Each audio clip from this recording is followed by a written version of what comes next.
Love English podcast. Hello, everyone, and a very warm welcome back to Love English Podcast. I'm Emma, and I'm so glad you're here. And I'm Leo. Hello, everyone.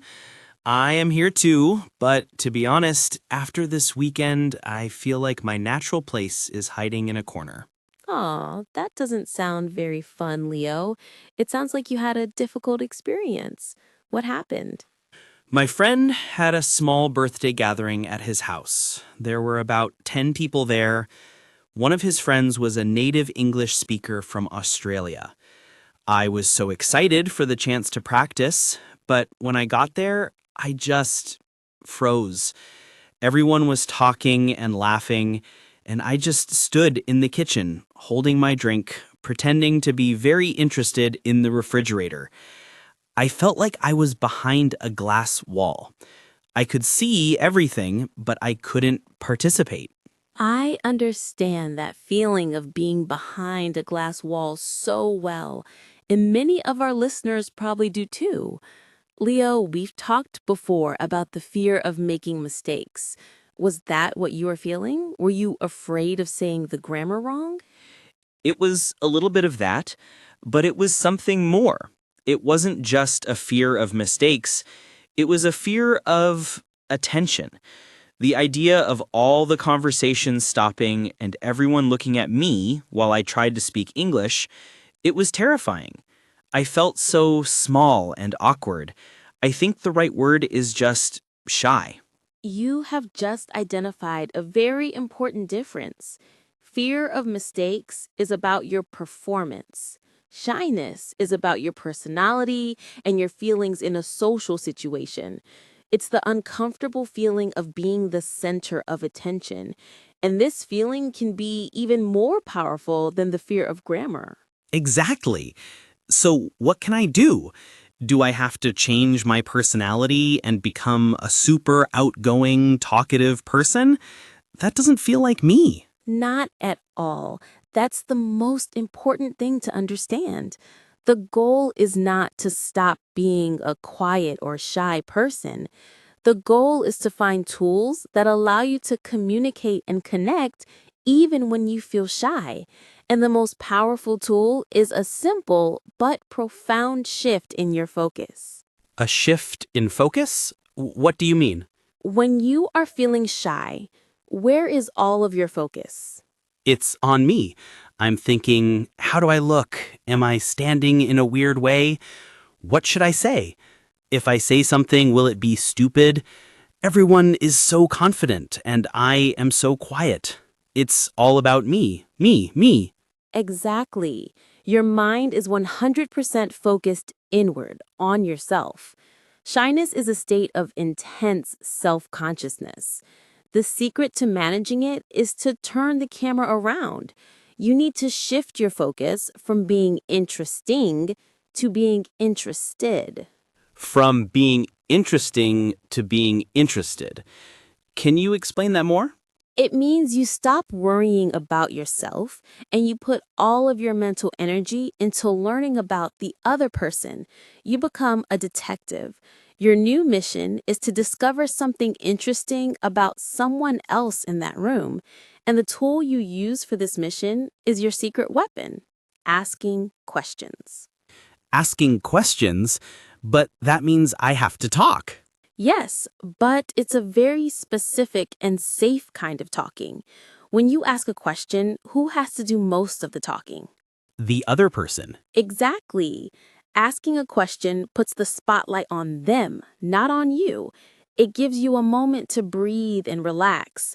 While they are answering, your only job is to listen carefully. It gives your brain a clear task, which stops you from worrying about yourself. That makes a lot of sense. So instead of standing there thinking, what can I say to sound smart, I should be thinking, what can I ask that person to learn more about them? Precisely. And you can prepare some simple, all-purpose questions before you even go to an event. Let's practice. What are some simple, safe questions a beginner could ask someone at a party?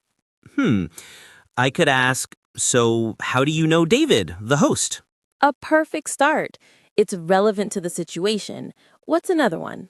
I could ask about their job. What do you do for work? Another classic. It's a very common question. How about a question about hobbies or the weekend? Did you do anything fun last weekend? Or do you have any plans for the weekend? Wonderful. These are simple, friendly, and open-ended questions. They invite the other person to share something about themselves. This is your first tool. Be a detective, not a performer. Use questions to shift the focus. I like this.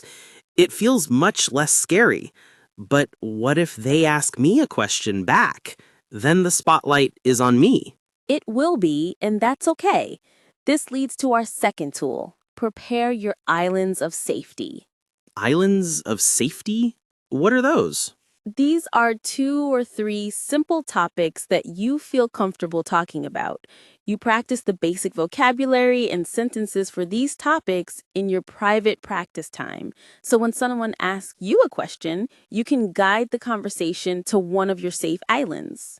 So it's like the preparation we talked about for building confidence. Yes, but it's specifically for social conversation. Let's brainstorm. What is the topic you enjoy talking about? I love cooking. I could talk about a new recipe I tried last weekend. Perfect. That's your first island. You can practice saying, I love cooking. Last weekend, I made a chocolate cake. It was delicious. What's another safe island for you? Maybe movies. I could talk about the last movie I saw. I watched a new action movie. I really liked it because the story was exciting. Excellent. Now you have 2 islands, cooking and movies. When you are feeling nervous, you can swim to one of these islands. Having these prepared answers reduces the panic of your mind going blank. It's your safety net.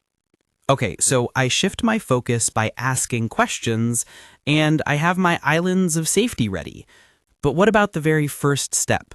Walking up to someone and starting a conversation is the hardest part for me. I completely agree. And you don't have to start with the most difficult thing.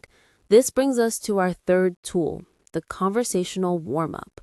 When you go to the gym, you don't immediately lift the heaviest weight, do you? No, I do some light exercises first to warm up my muscles. You need to do the same thing in social situations. Don't try to join the big, loud group of 5 people in the middle of the room. That's the heaviest weight. Instead, look for a light weight. Look for one other person who is also standing alone, maybe getting a drink like you were, or go talk to the host for a minute. The goal is just to have one very short, low-pressure interaction to get started. So my first goal is not to have a long, amazing conversation. It's just to say hello to one person. Exactly. You can walk up to that person and say, "Hi, I'm Leo. The music is great, isn't it?" Or, "This is a lovely apartment." It can be a simple comment or a question. You are just warming up your social muscles. After that one small interaction, you will feel much more ready for the next one. This is all so practical. It feels like a real strategy. But what if I try all this and I still feel shy? What if my voice still shakes a little? Then you let it shake. And this is the final, most important piece of advice, Leo. You must accept that it is okay to be a shy person. The goal is not to eliminate the feeling of shyness. The goal is to prove to yourself that you can take action even while feeling shy. Your victory is not in feeling confident. Your victory is in walking up to one person and asking one question, even with your heart beating fast. So I need to be brave, not perfect. I need to accept my shyness, but not let it control my actions. That's the most powerful mindset of all.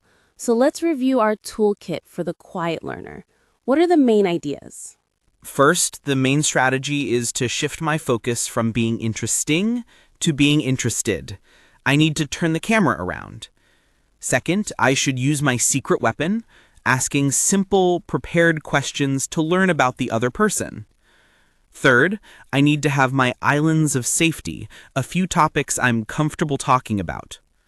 Fourth, I should always do a conversational warm-up by starting with one easy, low-pressure interaction. And the final points, the mindset? And the most important thing is to accept my shyness. The goal is to act even when I feel nervous. A small action is a huge victory. That is a perfect plan. It is a plan that respects your personality, but also helps you grow.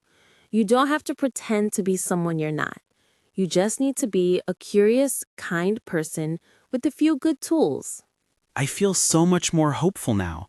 I think at the next party, I can at least leave the refrigerator and go warm up with one person. And that, Leo, would be a tremendous success.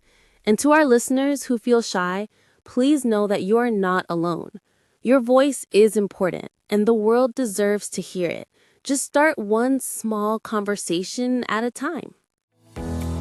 Thanks for listening to Love English Podcast. Remember, every minute you spend learning English is an investment in your future. Keep learning and see you in the next episode.